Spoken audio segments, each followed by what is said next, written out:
சரி, அதை விடுவோம். நம்மளுடைய முதல் மாநில மாநாட்டில் நம்ம கட்சியினுடைய கொள்கையை பத்திலாம் நான் எடுத்து சொன்னேன். அதுல ஒண்ணுதான் இயற்கை வள பாதுகாப்பு. சூழலியல் மற்றும் காலநிலை நெருக்கடியை எதிர்கொள்ளக்கூடிய இயற்கைக்கு ஊறு விளைவிக்காத பகுதிசார் மாநில வளர்ச்சி பரவலாக்கம். இதான் நாம் அறிவிச்ச அந்த கொள்கை. இதான் நான் இங்க சொல்றதுக்கு காரணம் ஓட்டு அரசியலுக்காக இல்ல. இன்னொரு தீர்மானம் அதே மாநில மாநாட்டில் நான் சொன்னேன்.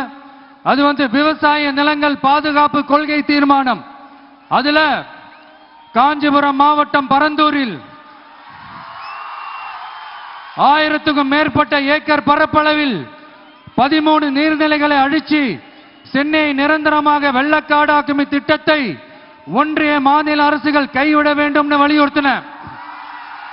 அது மட்டும் இல்லாம இந்த மண்ணுக்காகவும் மக்களுக்காகவும் நம்ம விவசாயிகள் பாதிக்கிற இந்த திட்டத்துக்கு எதிராக சட்ட போராட்டம் நடத்தவும் தயங்க மாட்டோம்னு சொல்லியிருந்தோம். அதை இங்க உங்க முன்னாடி ரொம்ப ஸ்ட்ராங்கா வலியுறுத்துறேன். இந்த பிரச்சனையில நான் உங்களோட உறுதியா நிற்பேன்.